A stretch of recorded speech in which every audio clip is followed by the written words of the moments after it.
네, 문재인 대통령이 국무회의를 주재하고 신고리 오륙호기 건설 재개 권고와 관련한 후속 조치를 논의했습니다. 공론화위원회의 결정이 상생과 통합을 위한 것이라는 점을 유념하고 충분히 받아들여야 한다고 당부했는데요. 직접 들어보시겠습니다.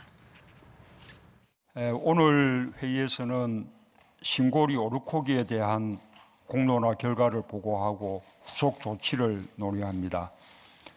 이번 공론화 과정은 우리 사회의 민주주의를 한층 성숙시키고 사회적 갈등 현안 해결의 새로운 모델을 만드는 계기가 되었다고 봅니다.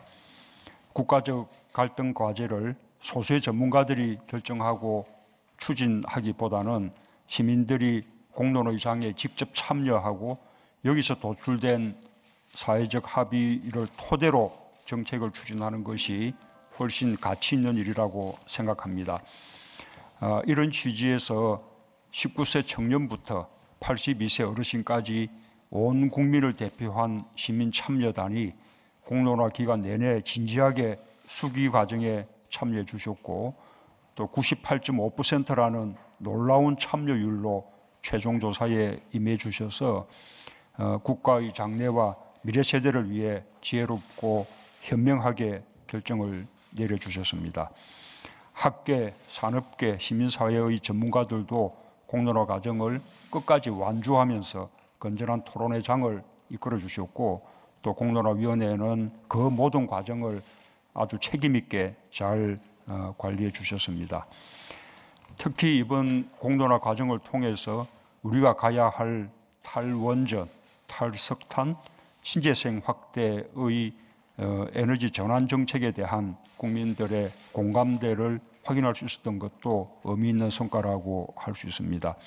오늘 국무회의 논의는 이러한 국민의 뜻을 받들어 국가 현안을 결정하는 역사적 첫걸음이라고 할 수 있습니다.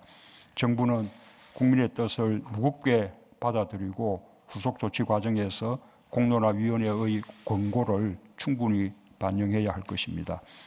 특히 공론화의 뜻이 성자와 패자, 옳고 그름을 구분하기 위한 것이 아니라 통합과 상생을 위한 것이라는 점을 정부 후속 조치 과정에서 늘 유념해 주시기 바랍니다.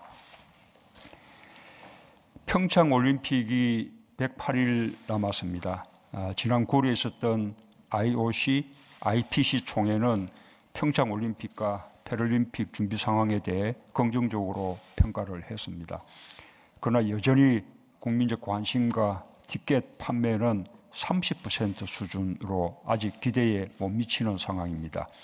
올림픽은 스포츠 행사를 넘어 전 국민이 참여하고 즐기는 축제가 되어야 합니다. 지금 국무총리께서 올림픽의 상징인 성화 최하를 위해 그리스를 방문 중입니다. 성화는 앞으로 일주일간 그리스에서 봉송한 후 대회 100일 전인 11월 1일 한국에 도착하여 100하루 동안 7,500명의 주자가 전국을 누비며 국민과 함께할 계획입니다. 이 성화 봉송을 평창올림픽에 대한 국민적 관심을 불러일으키고 붐 조성을 위한 확실한 기회로 삼아야 할 것입니다. 문체부를 중심으로 범부처 차원에서 조직위와 강원도와 긴밀히 협력하여 체계적이고 효율적인 홍보를 진행할 필요가 있습니다. 신문, 방송, 온라인, 옥외 등 모든 매체를 활용한 전방위 홍보를 추진하고 특히 젊은 층의 참여를 위해 온라인 홍보를 강화해 주기 바랍니다.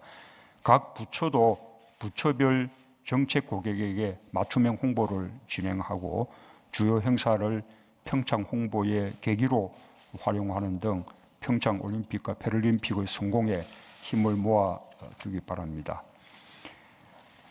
오늘 인사혁신처가 공무 수행 중 사망한 비정규직 등에 대한 순직 인정 방안을 보고할 예정입니다.